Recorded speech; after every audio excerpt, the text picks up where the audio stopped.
आप सभी का स्वागत है हमारे यूट्यूब चैनल पर।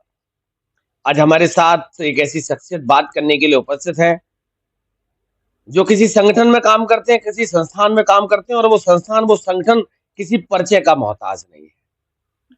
और उस संगठन के मुखिया की अगर मैं बात करूँ तो जन आंदोलन से लेके बहुत सारे ऐसे अपने जीवन में काम करे, फिर जाके समाज सेवा करने के लिए किसी न किसी माध्यम की ज़रूरत होती है, आवश्यकता होती है, तो संगठन का संचालन किया और उसी संगठन के प्रदेश अध्यक्ष हमारे साथ बात करने के लिए उपस्थित हैं।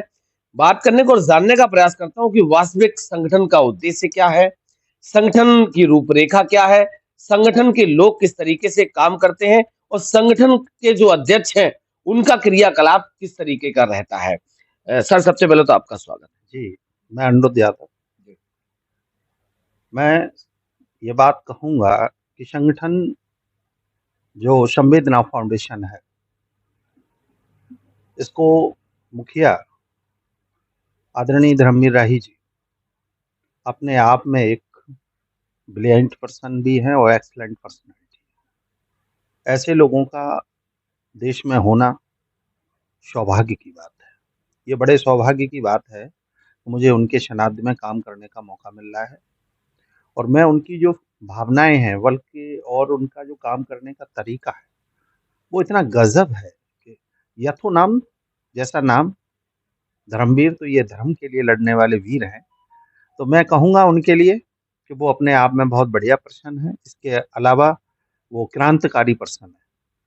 हर चीज़ में उन्होंने बहुत सारे क्षेत्रों में कहें गिनाएँ तो बहुत समय लगेगा।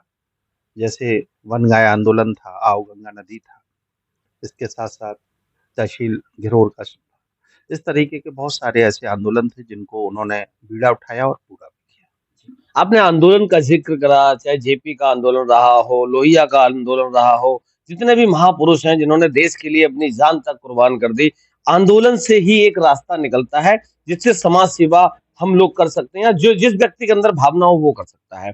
धर्मवीर राही ने बहुत संघर्ष किया आपके बताने के मुताबिक, मैंने भी रिसर्च करा, लेकिन जो मुकाम मिलना चाहिए था, वो मुकाम आज तक धर्मवीर राही को वो प्लेटफ़ॉर्म क्यों नहीं मिल पाया? एक्चुअल कुछ पॉलिटिकल्स मैटर रहते हैं, राजनीतिक मामले होते हैं। राजनीति में एक सबसे बड़ी समस्या ये रहती है कि जनता के सामने पहले प्रॉब्लम्स को क्रिएट किया जाए, उसके बाद उन मुद्दों पे चुनाव लड़ा जाए। अगर जैसे हमारा घिरौर तहसील है, भारत स्वतंत्र होने के बाद हमारा घिरौर तहसील में हमारे यहाँ अभी फाउंडर हो पाई, जबकि बहुत पहले होना चाहिए था। इसके अलावा जैसे हमारी विधानसभा खत्म हुई घिरौर की, जिसके लिए बहुत प्रयत्न किया जा रहा है। हम लोग कोशिश संवेदना फाउंडेशन परिवार पूरा कोशिश कर रहा है कि हमारी तहसील वापस हमारी आनी चाहिए, क्योंकि आपने तहसीलें बढ़ाई, विधानसभाएं बढ़ाई, मुझे कोई ऑब्जेक्शन नहीं है, लेकिन जो मेरी है वो तो नहीं ली जा सकती ना, ये तो कोई अच्छी बात नहीं। और रही बात दूसरी इस चीज की जो आप कह रहे हैं कि आंदोलन, पढ़ा लिखा आदमी दो तरीके पे ऊर्जा लगा देता है। एक तो ये है कि वो बड़ी शांति से अपनी बात को रख रहा है तो उसे आंदोलन कहते हैं, तो उसके फेवर में है हमारे राष्ट्रीय अध्यक्ष महोदय। और वो हमारी बात ऐसा नहीं है कि मानी नहीं जाती, सुनी नहीं जाती है, जायज है, उसे माना भी जाता है, सुना जाता है, समय लगता है। अच्छा, एक सवाल आपसे है, चूँकि अगर आपका संगठन है, आप उसके अध्यक्ष हैं, प्रदेश के अध्यक्ष जी, हैं, क्या-क्या काम करता है आपका जो संगठन है? बहुत अच्छा सवाल किया आपने और ये जानना ज़रूरी भी बनता है कि आखिरकार संवेदना फाउंडेशन, इसका टाइटल नेम है संवेदना। तो संवेदना, लोगों की वेदना से जुड़ा फाउंडेशन। वैसे तो जिन लोगों के पास सब कुछ उपलब्ध है उनके लिए तो बहुत सारे जी। चीज़ें हैं, लेकिन मेरे संवेदना फाउंडेशन का जो मेन काम है, वो ये है कि झुग्गी-झोपड़ियों में जो रहने वाले लोग हैं, जो शिक्षा की तरफ बहुत जाना चाहते हैं लेकिन पैसे के अभाव में नहीं हो पा रहा।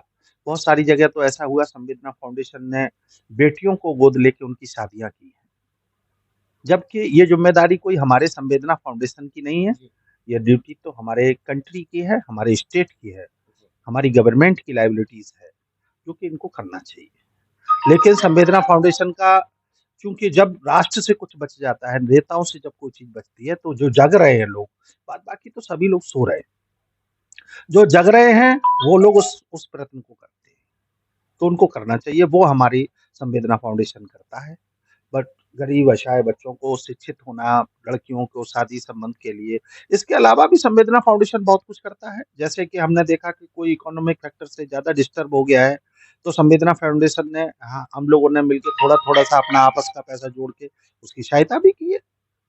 अच्छा, आपने संगठन की बात कर रहे हैं आप। आपने देखा कि जितने भी फाउंडेशन हैं, संघ हैं, ट्रस्ट हैं या समिति हैं, पूरा अगर उनका काला चिट्ठा निकाला जाए, चाहे वो संतों की बात करूं हाँ, मैं, हाँ, नेताओं की बात करूं मैं, जी, अगर नंबर एक का पैसा नंबर दो का पैसा नंबर एक में कन्वर्ट करना है, जी, जी, तो कहीं ना कहीं संगठन समिति के माध्यम से ही आज के दौर में संभव है।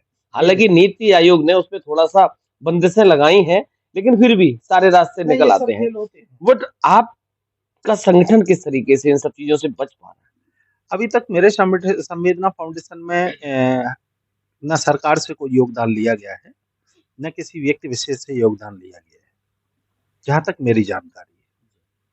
और संवेदना फाउंडेशन के लिए दूसरी बात ये है कि सरकार ने आज तक किसी प्रकार का कोई सहयोग नहीं किया, जो कि सरकार को करना चाहिए।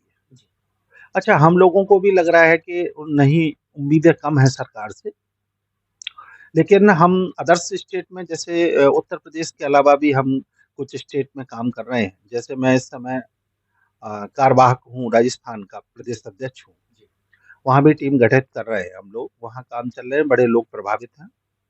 हमें वहाँ ज़मीन भी दी गई है, लेकिन हमने वो ज़मीन न कि अपने ट्रस्ट के नाम में, हमने उनसे ये कहा है कि संवेदना फाउंडेशन इसकी देख-रेख करवा देगा, आपका सहयोग होगा वो करवा देगा, बल्कि आप अपने यहीं पे इस भूमि का जो यूज़ करेंगे, क्या नहीं करेंगे, उस पर अभी विचाराधीन है। है?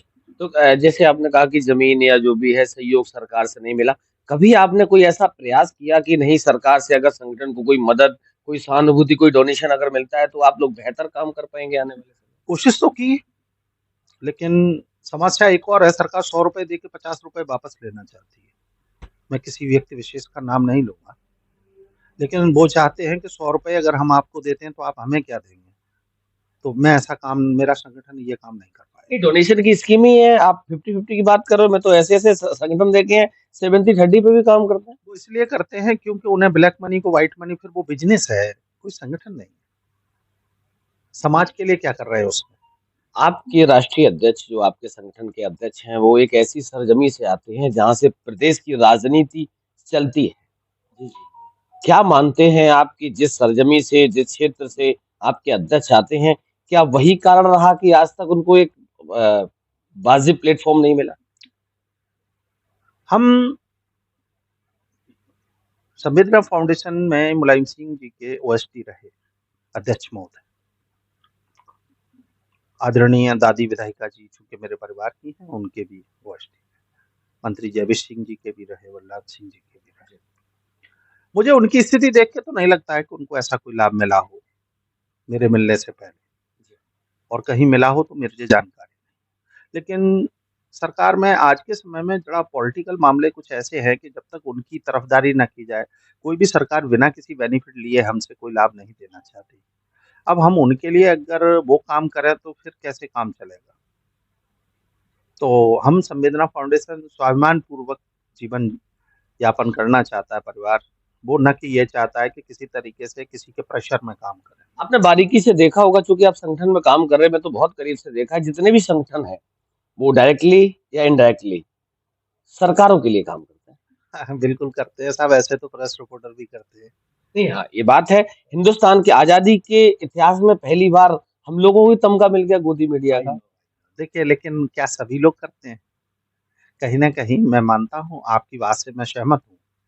लेकिन वो प्रेशर में तो वही काम करेगा जो आपसे कोई न कोई लाभान्वित होगा।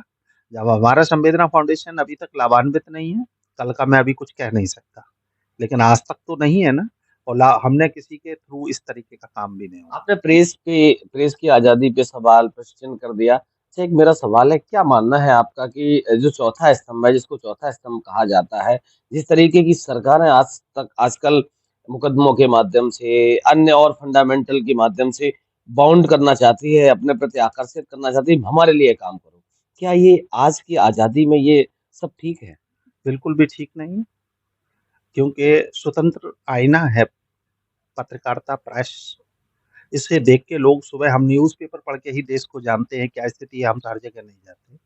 अगर ये स्वतंत्र होकर और अच्छे से वर्क नहीं करेंगे तो मुझे लग रहा है कि देश निश्चित ही अंधेरे में चला जाएगा। आखिरी सवाल आपसे है, आपकी तरफ से, आपके अध्यक्ष की तरफ से आने वाला जो पर्व है दीपावली का, उसके लिए क्या शुभकामनाएँ हैं प्रदेश देशवासियों को और आने वाले समय में आपका संगठन किस तरीके से काम जी। हम तो ये चाहेंगे कि ये खुशियों की दिवाली एक ऐसा त्योहार है जिसे पूरे राष्ट्र में बड़े हर्षोल्लास से मनाया जाता है। लेकिन अर्थव्यवस्था इतनी चरमरा गई है कि लोगों के चेहरे पर झूठी मुस्कान भले रह गई हो। सबसे ज़्यादा स्थिति अगर खराब है तो मध्यम वर्ग की है। बाद बाकी तो बहुत कुछ कहने को है, लेकिन हम तो यही कहेंगे कि सरकार को हम लोगों के जीवन, आम लोग जो मिडिल क्लास के लोग हैं, छोटे स्तर के लोग हैं, उनके जीवन को सुलभ कराना चाहिए, ताकि हम लोगों के चेहरे पे स्माइल आ सके।